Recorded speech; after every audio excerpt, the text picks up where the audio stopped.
Have you ever wondered if atheistic and secular governments are better than governments that recognize religion? Hi, I'm Pastor Randy, and in this video we're going to discuss atheistic and secular governments throughout history and their relationship to religion and the separation of church and state. Let's get started. What about atheistic or secular governments and the separation of church and state? Atheistic governments are those that officially endorse atheism, and atheism means without a God, or secularism. Secularism is the doctrine that morality should be based solely on regard to the well-being of humankind in the present life, to the exclusion of all considerations drawn from belief in God or in a future state. Atheistic governments are those that officially endorse atheism or secularism and do not promote and sometimes suppress religious beliefs. Here are some notable examples of atheistic or secular governments. First, the Soviet Union, which was in power from 1922 to 1991. The Soviet Union was explicitly atheistic and promoted state atheism. Religion was often suppressed, and the state endorsed a secular worldview. The Soviet Union was also notorious for severe human rights abuses, including repression of political dissent, suppression of free speech, and religious persecution. The Soviet government made significant strides in providing universal access to education and health care.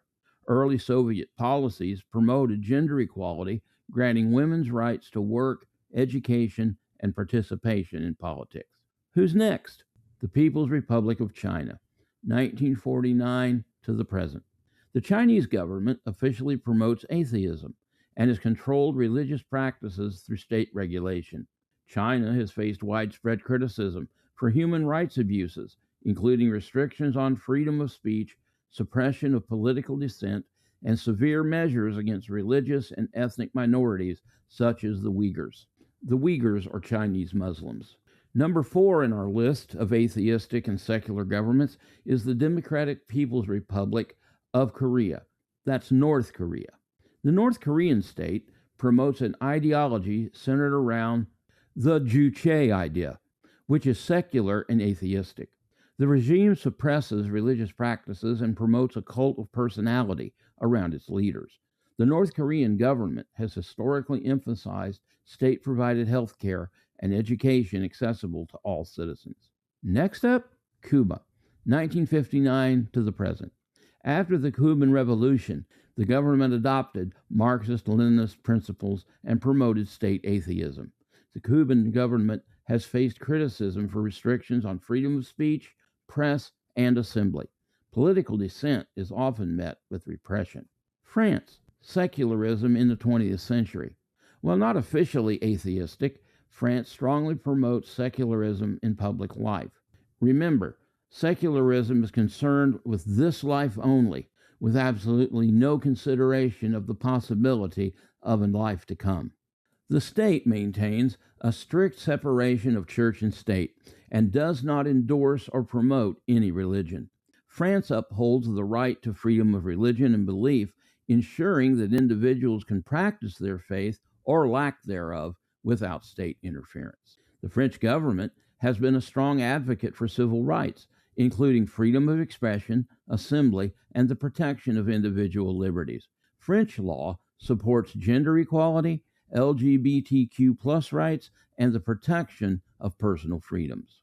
The French approach to secularism has sometimes led to controversies, particularly concerning the banning of religious symbols in public institutions, a practice that many would like to implement in the United States today. The banning of religious symbols in public institutions, which some argue restricts religious freedom. Now here's one I hadn't heard of before. Czechoslovakia and the Czech Republic, from 1948 to 1989 for Czechoslovakia, and then the Czech Republic from 1993 to present. The communist government of Czechoslovakia promoted state atheism and suppressed religious institutions. After the Velvet Revolution in 1989, the country transitioned to a democratic system and later split into Czech Republic and Slovakia.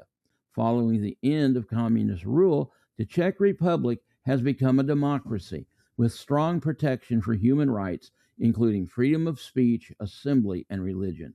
The Czech Republic has been relatively progressive in Europe regarding LGBTQ rights, offering legal recognition of same sex partnerships and other protection. These examples illustrate that while some atheistic or secular governments have made significant strides in promoting certain human rights, they have also been criticized for other severe human rights violations. The relationship between the state's stance on religion and its commitment to human rights varies significantly, depending on historical, cultural, and political contexts. The separation of church and state, although necessary and good, depends upon maintaining a balance in the tension between guaranteeing individual human rights and guaranteeing the right to practice religion, including evangelism of the masses, which is a foundational element of Christianity. If you would like to learn more about what Jesus had to say about the separation of church and state, watch this video next.